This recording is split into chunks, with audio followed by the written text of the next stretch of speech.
เอาสดๆร้อนๆเลยพี่น้องกินไม่มีเลยใส่เงิน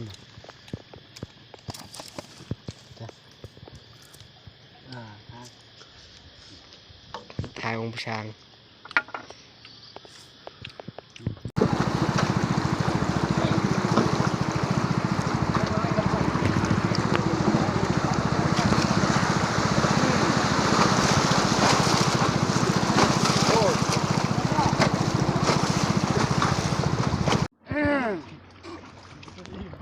วันนี้ไปหาปลาเมื่อกินแรงมาสิกินหมดแล้วปลาใหญ่กินหมดแล้ว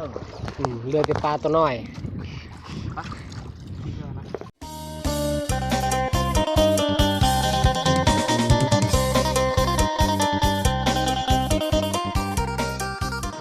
เรามากินปลาเด้อตอนนี้กาสิมากินปลาอยู่ซีเนาะพี่น้องเนาะ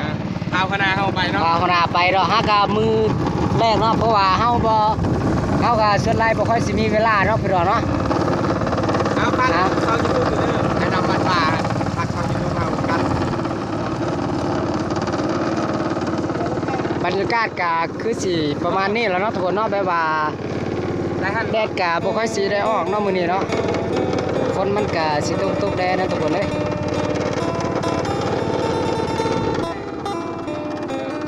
เพราะว่ามันกาโดนเติมไม่ได้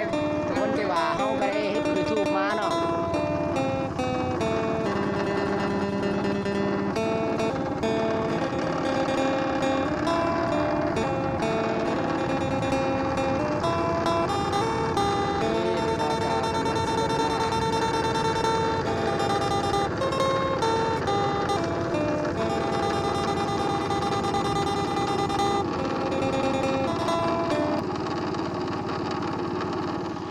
ทุกคนตอนนี้ก็ได้มาฮอดเวลาบนที่เขากินป่าเฮ็ดห้อยกันแล้วเนาะเพราะว่า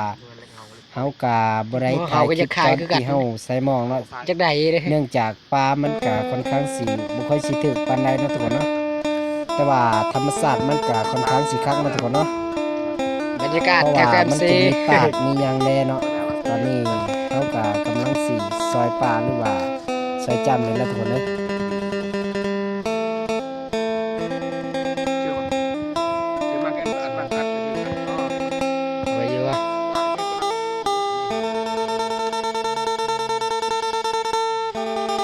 เนื่องจากเฮากะบ่ได้เฮ็ดคลิปมาเป็นเวลาเดือนเติบแล้วเนาะทุกคนเนาะ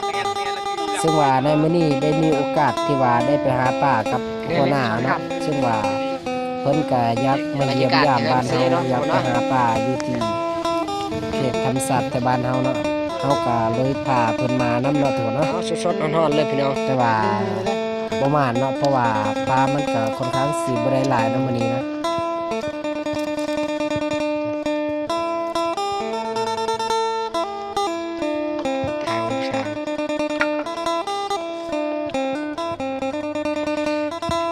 สิฮอดเวลาสิกลับบ้านแล้วเนาะทุกคนเนาะซึ่งว่าในมื้อนี้ปลามันก็ค่อนข้างสิบ่หลายเนาะได้ประมาณอยู่ที่ 3-4 โตนี่เนาะนี่แหละทุกคนเอ้ยบรรยากาศน้ำกะไซส์ขนาดแล้วเนาะ เสียดายแต่ว่าแบบว่ามื้อนี้แดดมันก็ค่อนข้างสิบ่แห้งเนาะ ทีมงานเฮา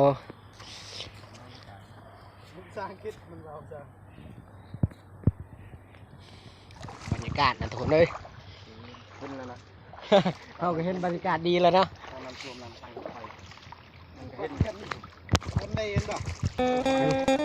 ตอนนี้กากำลังสิกลับบ้านแล้วนะทุกคนเลยบ่ได้ปลาจักโตแล้วเนาะวันนี้เนาะบ่ได้ซะ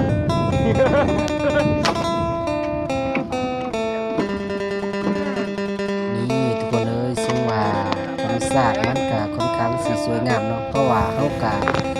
บ่ได้กลับบ้านมาเป็นเวลาตัวน้อยเดินเติบแล้วเนาะทุกคนเนาะแต่ว่าตอนนี้ได้มีเวลากลับบ้านแล้วก็เลยไปหาปลาซึ่งว่าเฮาก็สิได้ไปเวียกต่อประมาณ 2-3 มื้อนั่นแหละทุกคนนะตอนนี้ก็กำลังสิลงแกงนะทุกคนเอาเรือลองแกงนี่นะทุกคนนะนี่ล่ะแซงนี่ล่ะแหละแซงนี่ล่ะสิกลับบ้านแล้วเนาะ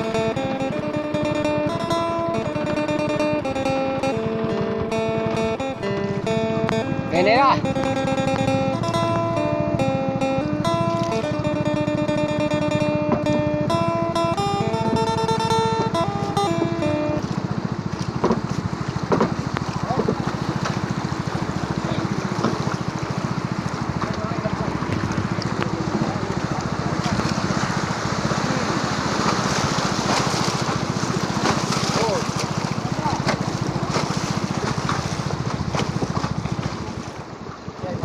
เลือกอ่ะ กำเลยความกำเลยเป็นกิจการในเบอร์ด้วยย่องเลย